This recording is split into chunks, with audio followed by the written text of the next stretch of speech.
यी तस्बिरहरू हेर्नुभयो, उहाँ हुनुहुन्छ ऊर्जा तथा जलस्रोत मन्त्री तथा भौतिक तथा शहरी विकास मन्त्रालय सम्हालिरहेका वर्तमान मन्त्री कुलमान घिसिङ। नेपालमा जसरी भिआइपी ट्रिटमेन्ट, भिआइपी सेवा सुविधा लिइरहेका थिए अघिल्लो सरकारका मन्त्रीहरू लगायत अगाडिपालिका नेताहरू, एटलिस्ट अहिलेको सरकारले त्यो भने अन्त्य गरेको छ। अहिले नेपालमा एटलिस्ट भिआइपी सिस्टम, जुन एयरपोर्टमा भिआइपी सिस्टमहरू थियो, उनीहरूले भिआइपीहरूले चाहिँ उनीहरूले प्रायोरिटाइज पाउँथे, उनीहरूले चाहिँ प्राथमिकता पाउँथे, त्यो भन्ने एटलिस्ट अन्त्य भएको छ। यसअघि हाम्रो शिक्षा मन्त्री महावीर पुन पनि यसरी नै एयरपोर्टमा भेटेका थिए। आज यो यी तस्बिरहरू निकै भाइरल भइरहेका छन्।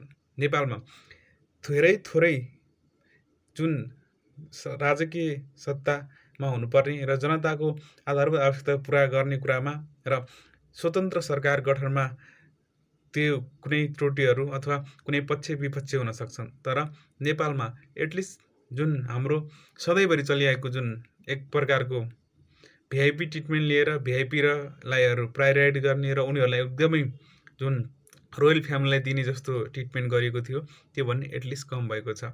यसरी नै नेता भनेका जनता र जनताको लागि र देशका लागि सही बाट निर्देशन गर्ने एउटा केही समयका लागि मार्गदर्शक मात्र हुन्। त्यसैले उनीहरूले पनि जनता र जनताको जसरी सामान्य जीवन जिउँदा नै उनीहरूका लागि बेटर हुन्छ र त्यो राष्ट्रका लागि, जनताका लागि र सबैका लागि पनि एकदमै आवश्यकता हुन्छ।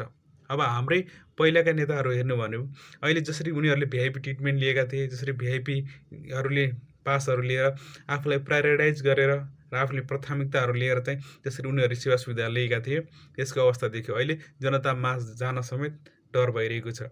त्यसैले सकेसम्म जनता, समाज र आफ्नो देशसँग नजिक हुनु नै सबैभन्दा ठुलो राष्ट्रवाद हो। अन्त्यमा जतिसुकै टिका टिप्पणी गरे तापनि यो सरकार र यो अहिलेको गठन प्रक्रियालाई त्यो आफ्नो ठाउँमा छ, त्यो विभिन्न दृष्टिकोणबाट हेर्न सकिन्छ।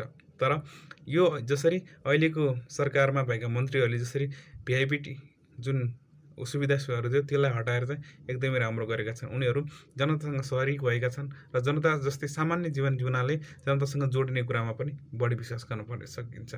त्यसैले एकदमै राम्रो कुरा र अबको सरकारले एटलिस्ट एउटा कुरा भने परिवर्तन गरेको छ भन्न सकिन्छ। धन्यवाद।